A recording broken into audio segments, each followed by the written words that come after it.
let's explore the hidden connections between the myth of Theseus and the Minotaur and the god Dionysus.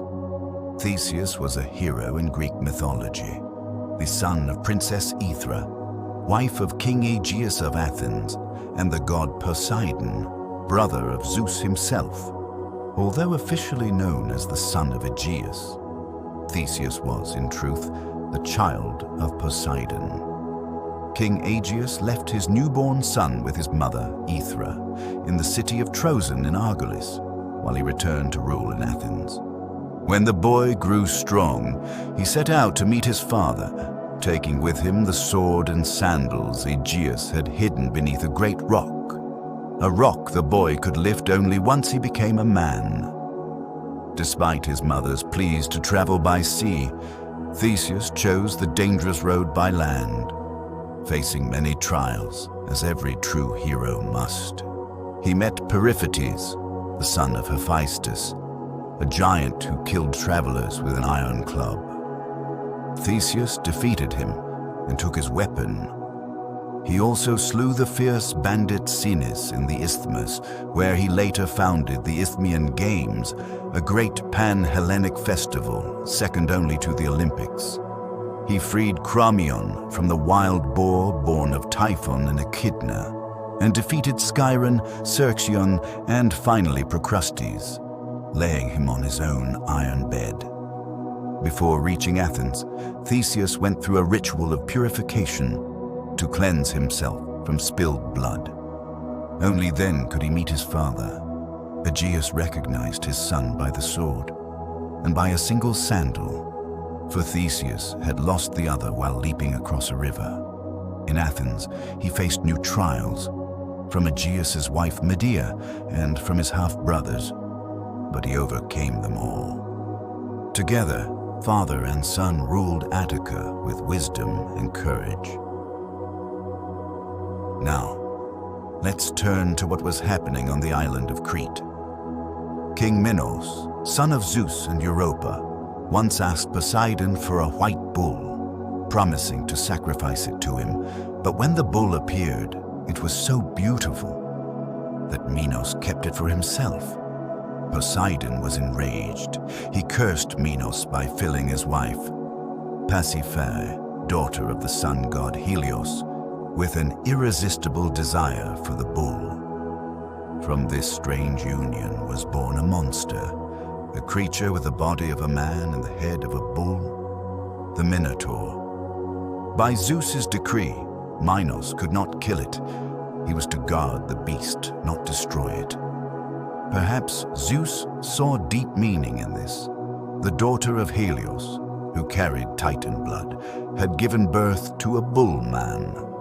And Zeus once lost his own son, Zagreus, torn apart by the Titans in the form of a bull.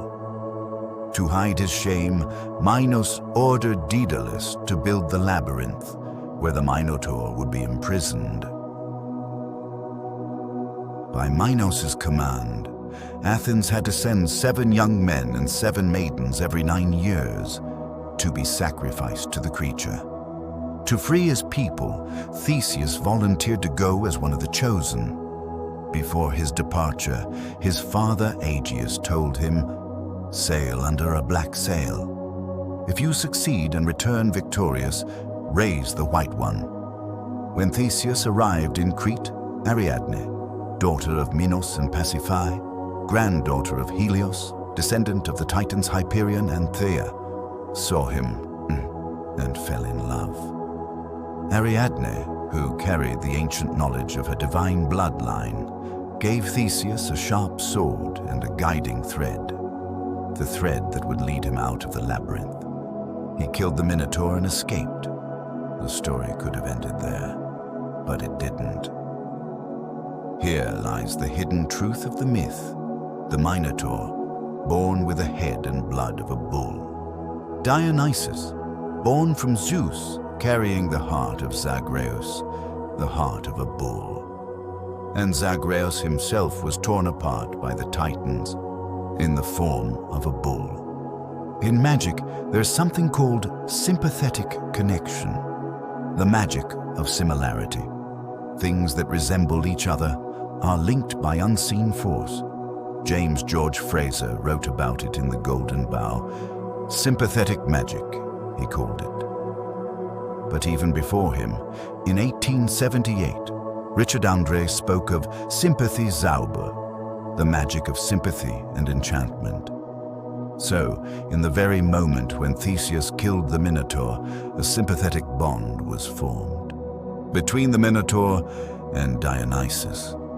When the wild god Dionysus was born, the ancient spirits and satyrs of Mother Earth taught him how to control his body, his emotions, his desires. But now it was time for Dionysus to awaken his mind, to evolve his consciousness. The labyrinth is a symbol of that inner journey, a state of altered awareness. It connects cause and effect. It leads you to the exit, to understanding. Ariadne, descendant of Titans, holds the thread of knowledge. The killing of the Minotaur becomes the spark, the awakening that stirs Dionysus himself. The Minotaur within the labyrinth is like the wild, untamed instinct inside the human soul. To walk through the labyrinth is to face your own transformation. Ariadne becomes the symbol of wisdom, guiding us out of the maze, helping to conquer the beast within Dionysus and within us all. After killing the Minotaur, Theseus fled Crete with Ariadne. They stopped on the island of Naxos. And in a dream, Dionysus came to him, saying that Ariadne was destined to be his divine bride.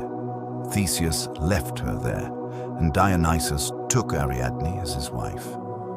Later, after her death, Dionysus brought her to Olympus, making her immortal. Some say he rescued her from the underworld, just as he once saved his mother, Semele. And what of Theseus? He fulfilled his heroic mission and returned to Athens. But as he neared the shore, he forgot to change the black sail to white. His father, seeing the dark sail, believed his son was dead, and in grief threw himself into the sea. Since then, it has been called the Aegean. Theseus became a wise ruler of Athens. Later, tricked by Pirithous, he descended into the underworld to seize Persephone, was punished by Hades, and saved only by Heracles. But that's another story.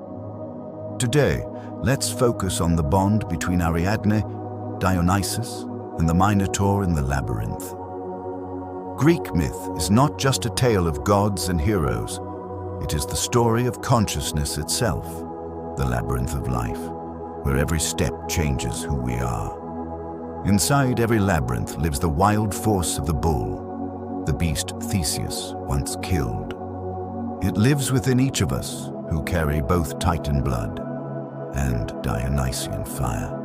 And to move forward, we all need our own Ariadne and her thread of knowledge, to find the way out, to evolve the mind, and to climb toward our own Olympus. We shall continue our search and our decoding of the myths.